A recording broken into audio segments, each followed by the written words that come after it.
వరలక్ష్మి వ్రతానికి మూడవ ప్రసాదం పులిహోర. పులిహోర రెడీ చేసేసుకున్నాను. రైస్ ఇప్పుడు దాని మీద కరివేపాకు వేస్తున్నాను. చూడండి, ఈ రైస్ మీద కొంచెం నువ్వుల నూనె వేస్తున్నాను. ఇట్లా పచ్చి నూనె వేస్తే దాని స్మెల్ కానీ వాసన కానీ చాలా బాగుంటుంది అన్నమాట. పులిహోరలో కొంచెం ఇట్లా పచ్చి నువ్వుల నూనె వేస్తున్నాను. కరివేపాకు నూనె వేసాం కాబట్టి ఒక్కసారి కలుపుతున్నాను. ఆ స్మెల్ చాలా బాగుంటుంది. ఇట్లా కరివేపాకు, పచ్చి నూనె, నువ్వుల నూనె. సో ఇట్లా రెడీ అయిపోయింది. ఇప్పుడు నేను దీని తాలింపు అన్నీ రెడీ చేసేసుకొని అమ్మవారి ప్రసాదం రెడీ అయిపోతుంది. ఇప్పుడు దీంట్లో పులిహోర పులుసు నేను అన్నీ రెడీ చేసి పెట్టేసుకున్నాను అన్నమాట.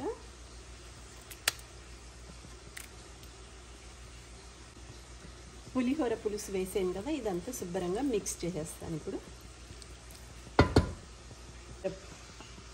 ఈ పులిహోరలో నేను పౌడర్ చేసుకున్నది కలుపుతున్నాను. నువ్వులు, మిరియాలు, ధనియాలు, జీలకర్ర, ఎండు మిరపకాయలు వేపి పెట్టుకున్న పౌడర్ అన్నమాట. ఇది కూడా మీకు ఒకరోజు రెసిపీ చూపిస్తాను, చూడండి. చాలా బాగుంటుంది. ఇట్లా నువ్వులు, ధనియాలు, జీలకర్ర పౌడర్ వేస్తే, ఆవాలు, మెంతులు ఇవన్నీ వేపి పౌడర్ చేసుకొని పెట్టుకోవాలి. అది అన్నంలో కలపాలన్నమాట. చాలా బాగుంటుంది ఇట్లా. అప్పుడు దీంట్లో కొంచెం నెయ్యి వేస్తున్నాను అనమాట. చాలా బాగుంటుంది. చూడండి, పులిహోర అంతా కూడా కలిపి పెట్టేసాను.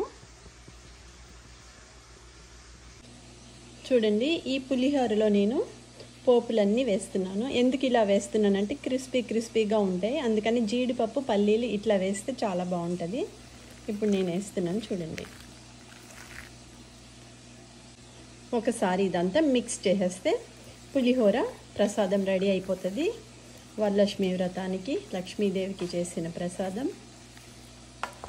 చూడండి ఎంత ఈజీగా అన్నీ మనం రెడీ పెట్టుకుంటే ఏ పని అయినా కూడా ఈజీగా అయిపోతుంది.